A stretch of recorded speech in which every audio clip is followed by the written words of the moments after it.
the success of this pilot, and that was something I saw in all the tweets around the show and the tweets of people tagging you, is how like the ownership that the audience took over your success, and that was really amazing to see.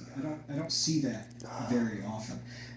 But he was continuing. Why to talk and do said, I keep recording everything? like, Why? What's the 5-year plan? Is to just make what I want to make with as most freedom as possible, because there's always a trade-off. If somebody's giving you money, you're not going to have 100% freedom, and if you have the money at all, you have 100% freedom, but you have no money, it takes longer. So even if this pilot, even if Smiling Friends is not going anywhere, fingers crossed, obviously, but I'm going to keep trying to do what I'm doing.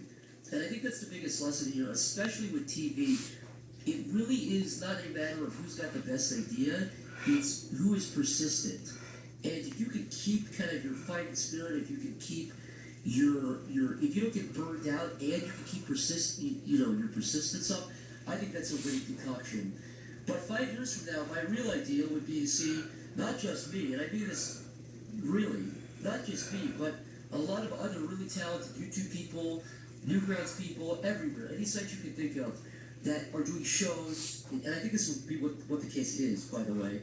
I think doing TV shows and film and music, you're in a city with Joji, Filthy Frank Mickey, he's a successful musician. I think even if I fail, the good news is even if I completely fail, if I die tomorrow, there will be people that come and will be continuing to come to migrate from YouTube, from the internet, to traditional media, and they're all going to kill. Now, I don't mean that for every YouTuber who ever does anything on TV, because that's happened before. I'm just saying a very specific brand of people who are really, really good at what they do. And I think we can all name people like that where it's like, oh yeah, obviously this person should have a show, or obviously this person should be making film, or obviously this person is great at music, you know what I mean? And I think by the end of this decade, it will be sort of like those old pictures of like the Conan writer's room or the Dana Carvey show writer's room, where it's like, oh wait a minute, there's like 15 guys that are all independently successful now. And I think by the end of this decade, it's going to become obvious.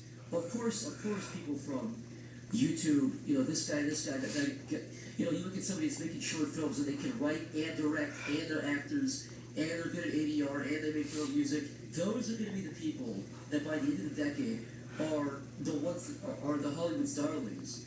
Because they're going to be doing the job that takes other people 10, a crew of 10. And so my real goal, really, my real plan is keep doing what I'm doing. I'd love to keep making TV. I'd love to broaden out and go a lot bigger than that.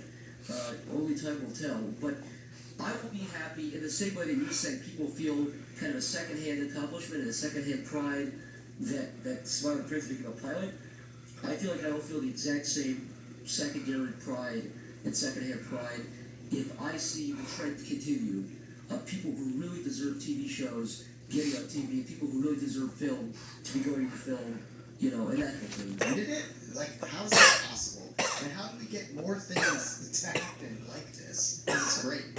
And I do wonder about, especially people who do comedy, not just animation that's humorous, but the timeline on whether your stuff is still funny is weird. It's extremely strange and it's dangerous.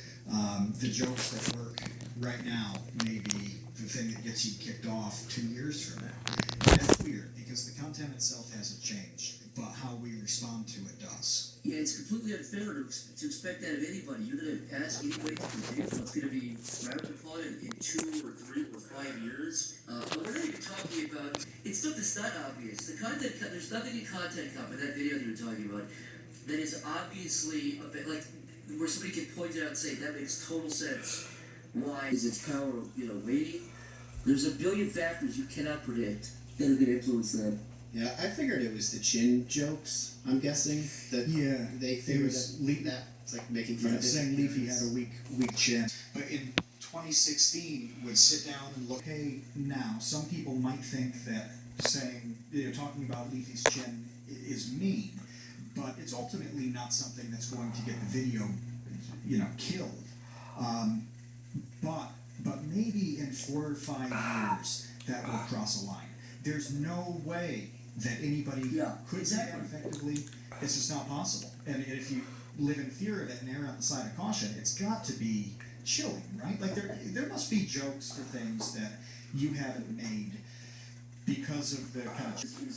You have content creators that are just so living in fear, and that's Bye for now. content. And